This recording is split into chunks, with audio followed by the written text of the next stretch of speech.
Hello guys, तो आज हम करने वाले क्लास 8 का चैप्टर नंबर 3 अंडरस्टैंडिंग क्वाड्रिलेटरल का एक्सरसाइज 3.3 पार्ट फर्स्ट। तो पहले क्वेश्चन में यहाँ पर बोला गया given a parallelogram ABCD complete each statement along with the definition और प्रॉपर्टी यूज। तो हमने जो इंट्रोडक्शन पार्ट में देखा गया था जिसमें हमने पैरेललोग्राम के प्रॉपर्टीज़ को समझा था, तो उन्हीं प्रॉपर्टीज़ को यूज़ करते हुए हमें इसके क्वेश्चन के जवाब देने हैं। तो पहले क्वेश्चन में बोला गया हमें AB साइड किसके बराबर होगी, तो AB को हम क्या लेट कर लेते हैं यहाँ पर X। हमने प्रॉपर्टी में पढ़ा हुआ था कि पैरेललोग्राम की आमने सामने वाली साइड बराबर होती है, तो AB साइड किसके बराबर होगी, CD साइड के। तो यहाँ पर ये आंसर आ जाएगा CD।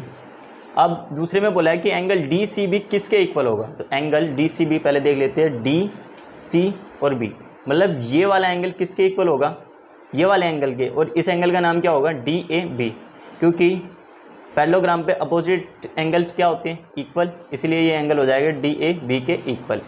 अब इसमें बोल रखा है OC साइड किसके इक्वल होगी। अब OC लाइन कौन सी है, ये वाली। अब ये लाइन तो इस वाले लाइन के ही होगी, क्योंकि ये पूरी लाइन बन रही है, तो ये दोनों तो इक्वल होगी। OC किसके इक्वल होगी, OA के, तो यहाँ पर आ जाएगा OA। अब इन दोनों का टोटल पूछा गया हमसे, DAB ये वाला एंगल और CDA ये वाला एंगल, ये एक ही लाइन पर बन रहे हैं, और एक ही लाइन पर बनने वाले एंगल एडजस्टेड एंगल होते हैं, और इनका टोटल होता है 180 डिग्री। तो आइए नेक्स्ट क्वेश्चन करते हैं। नेक्स्ट क्वेश्चन में consider the following parallelogram, find the value of unknown XYZ। तो सेकंड क्वेश्चन में हमें काफ़ी सारे पार्ट दिए गए हैं जिसमें हमें XYZ की वैल्यू निकालनी है। तो यहाँ पर सेकंड का फर्स्ट पार्ट करते हैं जिसमें हमें एक पैरेललोग्राम दे रखा है जिसमें XYZ की वैल्यू निकालनी है। तो आइए सॉल्व करते हैं इसको। एंगल B हमारा एंगल D के इक्वल होगा, क्योंकि opposite angle of parallelogram are equal, क्योंकि एंगल B और एंगल D आमने सामने है पैरेललोग्राम के, और हमने प्रॉपर्टी में देखा हुआ है कि एंगल B अगर किसी पैरेललोग्राम के आमने सामने के एंगल है तो वो बराबर होते हैं। तो B की वैल्यू क्या है यहाँ पर 100, तो हमारे पास Y की वैल्यू हो जाएगी यहाँ पर 100, क्योंकि opposite angle of parallelogram are equal. अब ये लिख सकते हैं यहाँ पर, क्योंकि जो हमारे पैरेललोग्राम के अपोजिट एंगल होते हैं वो इक्वल होते हैं, तो एंगल B एंगल D के बराबर हो जाएगा, तो Y की वैल्यू हो जाएगी हमारे पास 100।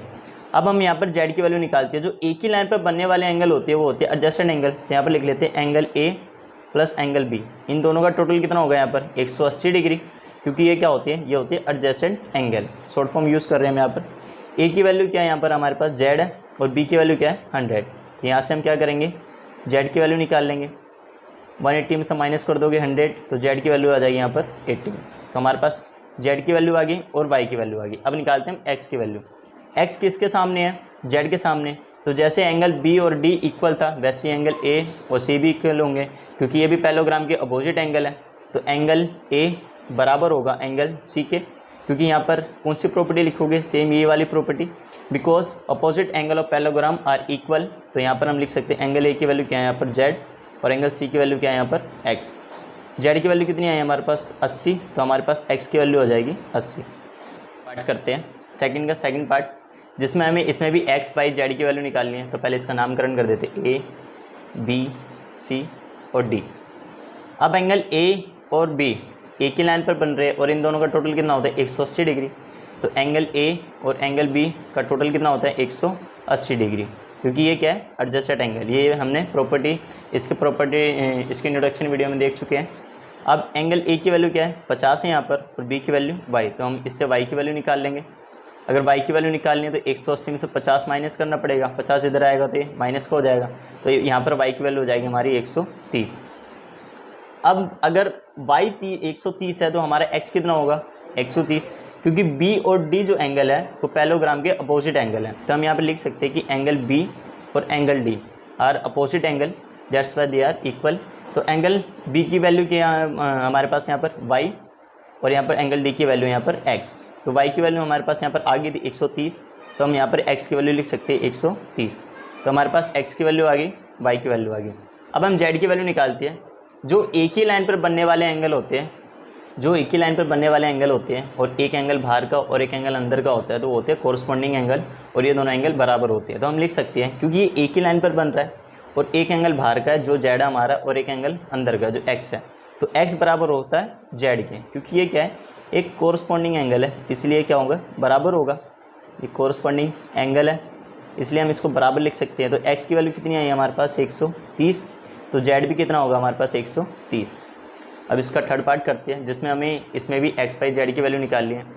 इसका भी नामकरण कर देते A B C and D। Centre वाले को मान लेते हैं हम O। अब इसमें ये जो निशान दिख रहा है ये होता है 90 डिग्री का, ये इसको कहते हैं राइट एंगल। अब राइट एंगल और x आमने सामने है, और जो आमने सामने एंगल होते हैं वो बराबर होते हैं, क्योंकि वो कौन से होते हैं वर्टिकल अपोजिट एंगल।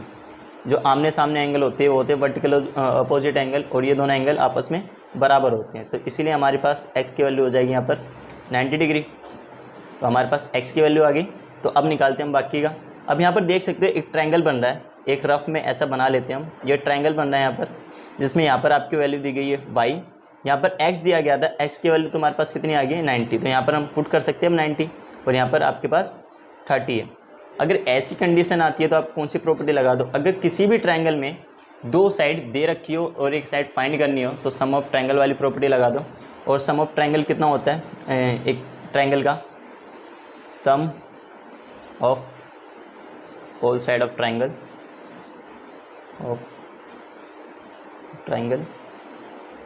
180 डिग्री। तो यहाँ पर हम लिख सकते हैं कि एंगल B, एंगल C और एंगल O, इन तीनों का टोटल कितना होगा 180 डिग्री। तो एंगल B की वैल्यू क्या है हमारे पास, B की वैल्यू y है, C की वैल्यू क्या है हमारे पास यहाँ पर 30, और O की वैल्यू क्या है, यहाँ पर x था और x हमने निकाल लिया 90, तो यहाँ पर लिख सकते हैं हम 90। y प्लस 30 में अगर 90 में 30 प्लस करोगे तो 120, y की वैल्यू निकाल लें तो 180 से क्या कर दो 120 माइनस, यहाँ पर y की वैल्यू हो जाएगी आपके पास 60। अब y और z जिगजैग फॉर्म में बन रहे हैं, और जो जिगजैग फॉर्म में बनते हैं वो होते हैं अल्टरनेट इंटीरियर एंगल।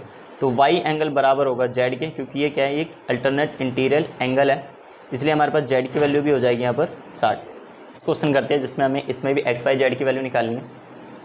तो पहले हम x की वैल्यू निकाल लेते हैं, और a और b एक ही लाइन पर बन रहे एंगल, और ये दोनों एंगल कौन से होते हैं एडजस्टेड एंगल। तो इन दोनों का टोटल कितना होगा 180 डिग्री। तो एंगल a और angle b equal to 180 degree होगा, क्योंकि ये क्या है, एक एडजस्टेड एंगल है। अब एंगल a की वैल्यू क्या है हमारे पास x, और b की वैल्यू 80। अगर x की वैल्यू निकालनी है तो क्या कर दो 180 में से माइनस कर दो 80, हमारे पास x की वैल्यू आ जाएगी यहाँ पर 100। अब एंगल B और एंगल D बराबर होंगे, क्योंकि ये पैरेललोग्राम के अपोजिट एंगल है। तो यहाँ पर हम लिख सकते हैं एंगल B एंगल D के इक्वल होगा, क्योंकि ये क्या है, एक अपोजिट एंगल है। हमने पैरेललोग्राम की प्रॉपर्टी में पढ़ चुके हैं हम। अब एंगल B की वैल्यू क्या है 80 डिग्री, और एंगल D की वैल्यू क्या है y। तो हमारे पास y की भी वैल्यू आ गई 80। अब हम z की वैल्यू भी निकाल सकते हैं, जैसे हमने पहले कोरस्पॉन्डिंग एंगल लगाया था वैसे यहाँ पर भी लगा सकते हैं, क्योंकि ये एक लाइन पर बन रहे हैं और एक लाइन पर एक एंगल अंदर है और एक एंगल बाहर। तो ऐसी कंडीशन में कौन सा लगता है एंगल, कोरस्पॉन्डिंग एंगल। तो हम लिख सकते हैं कि एंगल B एंगल C के बराबर होगा, क्योंकि ये कौन सा एंगल होता है कोरस्पॉन्डिंग एंगल। ये होते हैं कोरस्पॉन्डिंग एंगल, कोरस्पॉन्डिंग एंगल, और ये दोनों कोरस्पॉन्डिंग एंगल बराबर होते हैं, इसीलिए एंगल B एंगल C की इक्वल होगा। एंगल B की वैल्यू क्या थी 80 डिग्री, और एंगल C की वैल्यू क्या है z। तो z की वैल्यू हो जाएगी हमारे पास 80। तो हमारे पास यहाँ पर x की वैल्यू आ गई, y की वैल्यू आ गई और z की वैल्यू आ गई। तो इसका पांचवा पार्ट करते हैं, जिसमें हमें इसमें भी x y z की वैल्यू निकालना है। अब एंगल B और एंगल D आमने सामने है, तो हम इसमें भी अपोजिट एंगल वाली प्रॉपर्टी लगा सकते हैं पैरेललोग्राम की। तो एंगल B और एंगल D बराबर होंगे।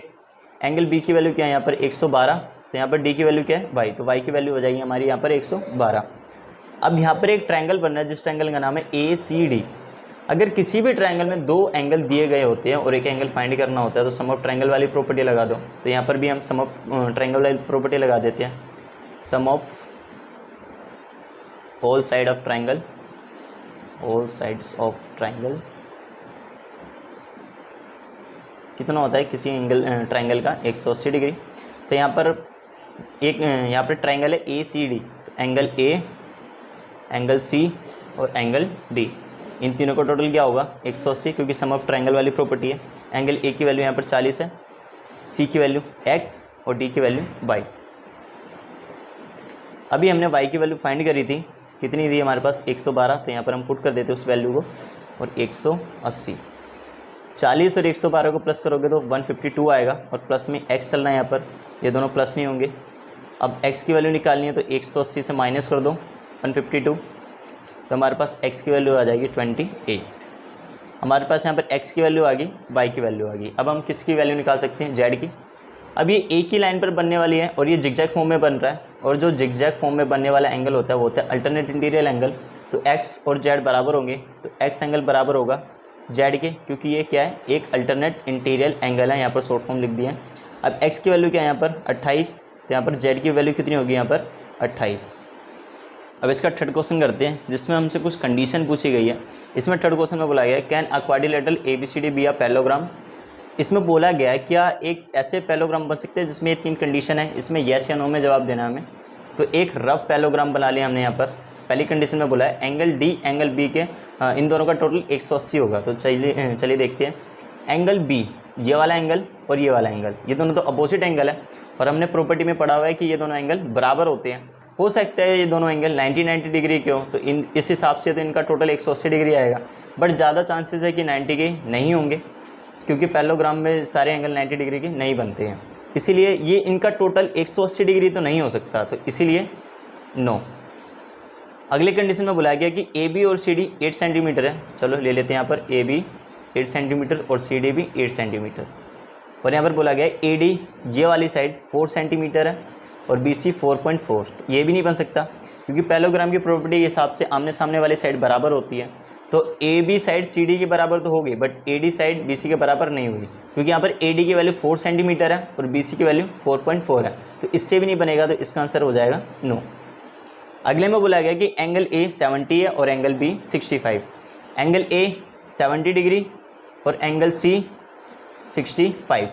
ये भी नहीं हो सकता, क्योंकि हमने पैरेललोग्राम की प्रॉपर्टी में पढ़ा हुआ है कि अपोजिट एंगल आर इक्वल, क्योंकि पैरेललोग्राम की अपोजिट एंगल इक्वल होते हैं। या तो दोनों एंगल 70 डिग्री के होने चाहिए थे, या फिर दोनों एंगल 65 डिग्री के। तो इससे भी नहीं बनेगा, तो इसका आंसर क्या हो जाएगा, नो। नेक्स्ट पार्ट करते हैं इसका फोर्थ क्वेश्चन। इसमें बोला गया हमसे draw a rough figure of a quadrilateral that is a not a parallelogram but has exactly 2 opposite angle of equal major. मतलब इसमें एक ऐसा फिगर बनाना है हमें जिसमें वो क्वाड्रिलेटरल हो, पैरेललोग्राम ना हो, बस उसके अपोजिट एंगल क्या हो, इक्वल हो। तो ऐसा एक क्वाड्रिलेटरल होता है काइट, जिसके अपोजिट एंगल तो इक्वल होते हैं बट वो पैरेललोग्राम नहीं होता। तो इसका आंसर क्या हो जाएगा, काइट।